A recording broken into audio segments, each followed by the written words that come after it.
Hey everyone, you got Marcel. Been a day or two since I last made a video. Odd stuff been going on. Figured it was about time to come out of hibernation. Short answer for my absence is I've been shuffling things around in my life to make the pieces meet. And honestly, to make videos, I need to be in the right mindset. Because if my head is off, then I'm not going to produce the kind of content or at least the level of quality that I want to be represented by.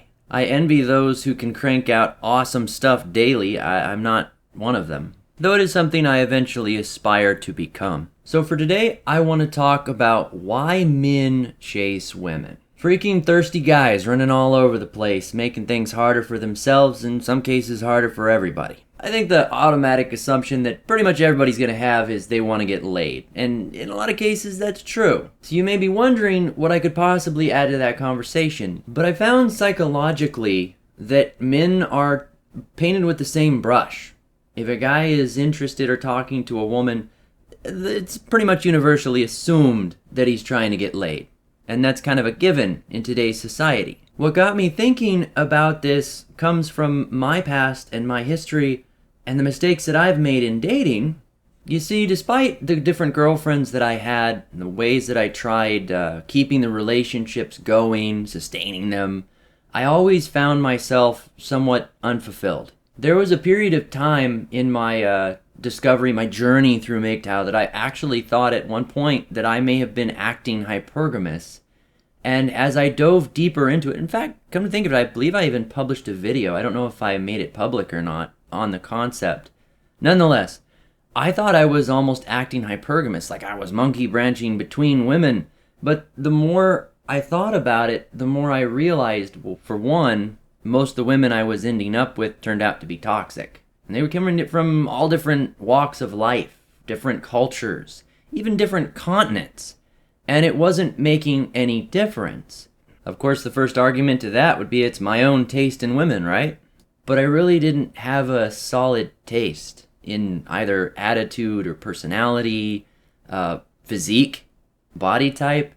It's not that I was desperate, I just didn't judge people very harshly. I was really open-minded and willing to date a variety of different women. Though as many might appreciate, dating in of itself can be a pretty consuming thing. The idea of going out, meeting new people, getting romantically entwined with them, it can be kind of addictive. Sure, the concept of getting laid and all of that was a catalyst for what I was doing. Wanting to be in a relationship was part of it as well. But what was my real motivation? Now, some may be already typing that the reasons why my relationships went toxic was because of my attitude, that I was bringing the toxicity. I usually fell into the category of nice, and that put me into some situations where I would wind up with people that would take advantage of me. I'm sure that played a part in it. My goals were the same as anybody else's. Avoid toxicity, make the relationship last, and have as good a time as possible, including the bedroom, I suppose. So I really doubt that I was bringing that much toxicity into it, but that's really a topic for another video. What I'm trying to get at here is my drive for doing any of it in the first place.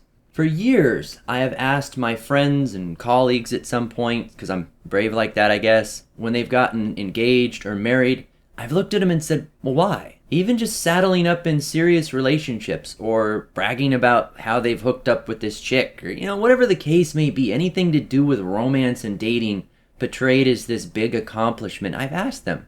Why? Out of sheer curiosity, why does that matter? Why does it make a difference?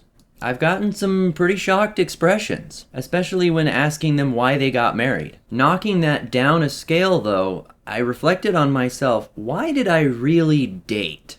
Did I do it because societally I was expected to go hook up with people? Or specifically women? Was it really just my sex drive pushing me to hook up with the opposite gender? And lately, the more I reflect on it, I don't think I was. I found a lot of my experiences and relationships pretty much unfulfilling regardless of whether or not I got laid, which doing some simple math in my memory puts it about 20% of the time that I actually got laid because I wasn't pushing really hard for it. I was looking for something and not finding it. We've all heard the silly example of, why buy the cow when you could get the milk for free. People use that analogy a lot when referring to getting laid and dating and stuff. I would kind of adapt that simple analogy to be like, well, why did the farmer really buy the cow?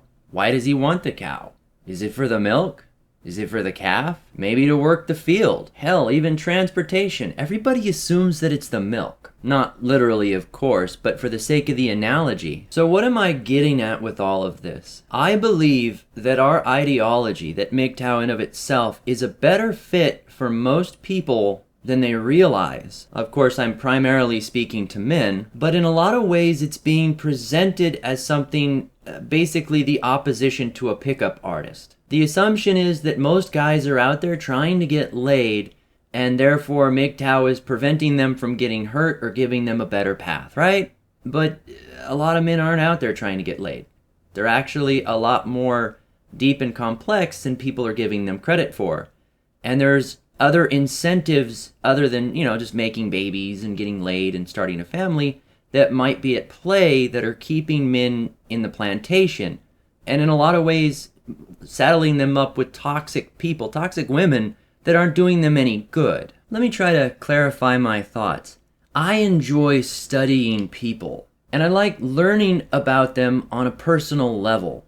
And I think that in my younger mind, that was part of the reason why I was dating. It's just one of them, of course. I'll get into others here in a minute, but that in of itself explains why I would be dating, but not deeply emotionally attached to the woman that I was with or dating at the time, and why I was willing to date such a variety without putting a lot of stock into quality. Not to say that I was heartless. I mean, I did care about them, obviously. I invested years of my life with some of these people, but at the same time, at least initially, I was driven with curiosity more than anything. And it led to more in its own way. So why only women then? It's really difficult for two guys to have an emotional connection and really learn about each other without it throwing some mixed signals. So it would make sense that I would make a lot of those deep connections with women. Another example as to why my motives were more complex than their surface values. And to be fair, this might make me look a little bit like an asshole, but